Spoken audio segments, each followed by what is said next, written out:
Those two go hand in hand, and so we wanted to get that in there.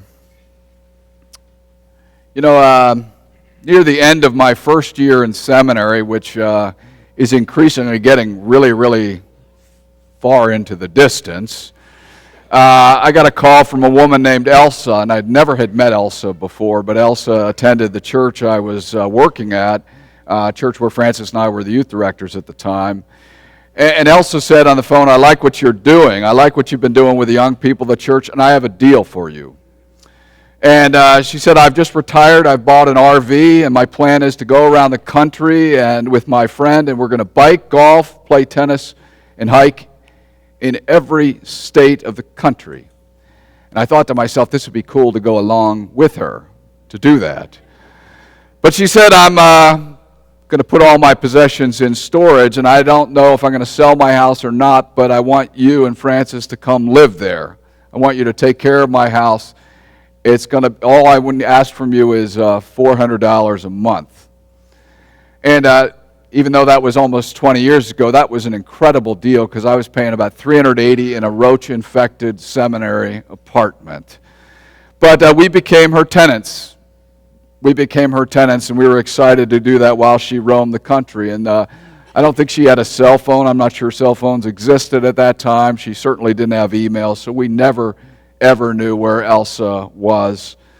But we did know we were privileged to be living in her space. And I cut her grass. We kept the house running. But we knew we couldn't make any fundamental changes to the structure of the house at all.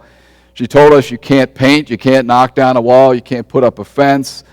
Just take care of it the way it is. And we simply weren't entitled to do anything other than that, but our charge was simple: take care of what belongs to Elsa. And I think it's an important thing for us to remember as we begin Lent. Take care of what belongs to me is certainly something Jesus would say. That's the charge from the landowner to the tenants in that gospel lesson that I read to you a moment ago. It's a story Jesus told to the religious leaders who were challenging him, who were kind of irritated with him. He's in the temple on, in a sense, Tuesday of Holy Week telling this story. And it's a pointed challenge to these religious leaders. This story is about tenants who had this sense of entitlement. And in the story he tells, it's the landowner who sets everything in motion. Jesus was a master storyteller. But he tells about this landowner who gets things rolling.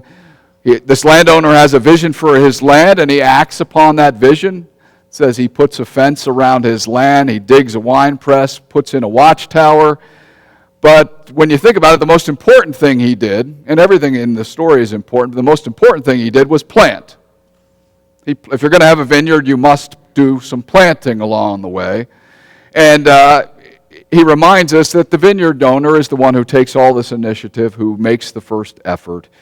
And then when all that is done, the owner says, "Let's go bring in some tenants. I'm going to go live in a distant country, maybe go on a biking, golfing, hiking tour around the Middle East." But who knows where he went? But the story told is he disappears, and the tenants are put in charge. The tenants take over. They're allowed to use that land, but the number one ground rule is always the land belongs to the landowner. And most likely in that day and age, the tenants would have certainly been entitled to a portion of the produce. They would have been entitled to a portion of the harvest, but the vast majority of it would still always go to the landowner. Bernard Brandon Scott, who is a New Testament scholar, says the time between planting the vineyard and the first harvest would have been about 5 years. And if you have an absentee landlord who was gone all this time, you have probably almost 5 years where tenants have been involved in nurturing, caring, watering, doing all the stuff that helps this harvest to come to fruition. It's understandable why they might have felt entitled when they've been doing all the work, entitled to the vast majority of the proceeds. They'd been the ones working, sweating it up. But Jesus goes on with this story, and he says, after a great amount of time passes, the owner sends a group of people to collect the produce. And what these tenants do, who have been working for so long, they beat one of the people sent to them, they kill the other one, they stone the next. Same thing, a next wave is sent by the master to collect what belongs to him, and same thing happens. They beat, they kill, they stone the next one. Finally, the landowner says, I'm going to send my son, surely they'll respect him. And the tenants quite clearly overstep their bounds because they treat the landowner as if he's dead. In a sense, they see the son come, and here's their opportunity. They said, if we kill the son, we can become truly the landowner ourselves. And really, that story is a soul-searching story because it calls the religious leaders in the temple of Jesus' day to look deep inside. He asks them point blank. As you listen to that story, he says, what will happen to those tenants? And they answer, surely, the master is going to get rid of them. He'll bring in new tenants who will fulfill the vision of the vineyard owner. And with that, they indict themselves. They indict themselves. And I look at that, I listen to those stories, and you can see why the religious leaders of Jesus' day wanted to get rid of him. They were so irritated by his challenge. Working in the vineyard is my call, and it is your call as well. The vineyard of this world, not producing grapes, but reaching out and spreading Jesus' message into this world. And there are some fundamental things in that story that we need to pay attention to, embrace, because so often we can be people who resist these things. And the fundamental principle is for us to remember is that God is the owner. God is the owner of all, and we are his tenants in this life. We are tenants called to work. And if you think about our work in this life, we are only here for a fraction of time. It's, and I just realize as I get older, it just seems to go faster and faster and faster. And I know I'll get a lot of people nodding in agreement with that. Our work really is temporary. So what we do in our limited time really needs to be significant. Our work is temporary, but God's work lasts forever. And if we want to have a lasting impact, we connect with God and we do what God says to do. God's work is eternal.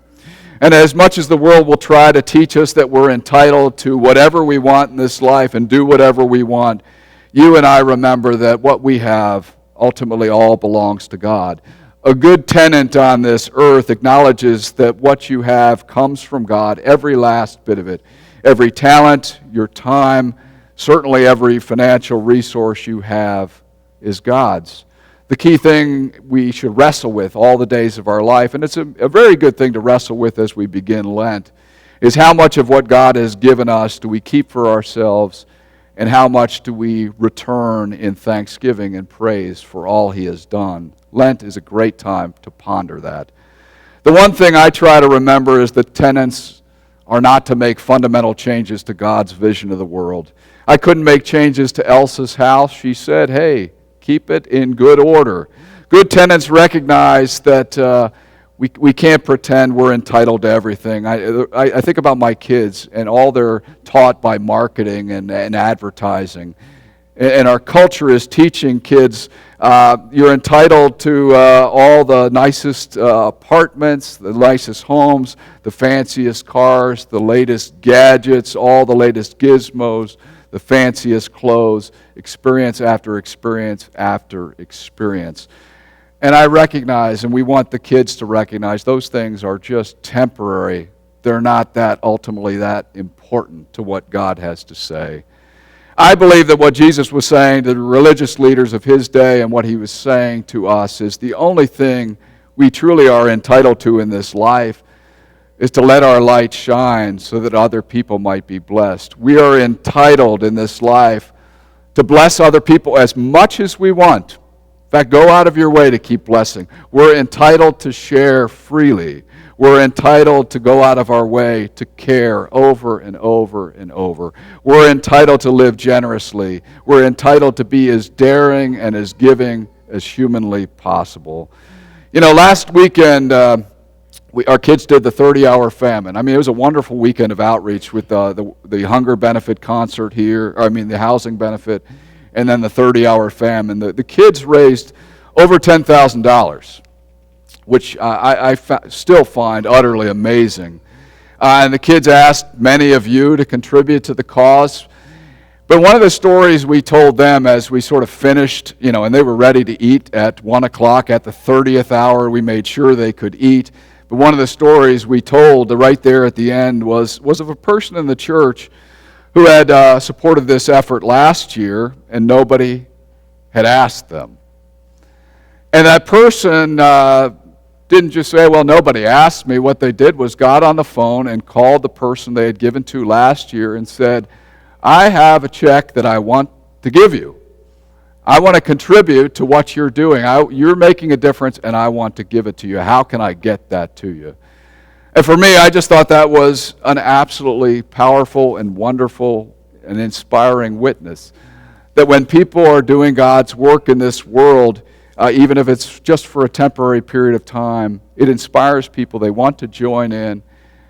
And in turn, it inspires another wave of generous giving. We're tenants in this world. All we have comes from God. And indeed, it is a blessing to share that. Amen.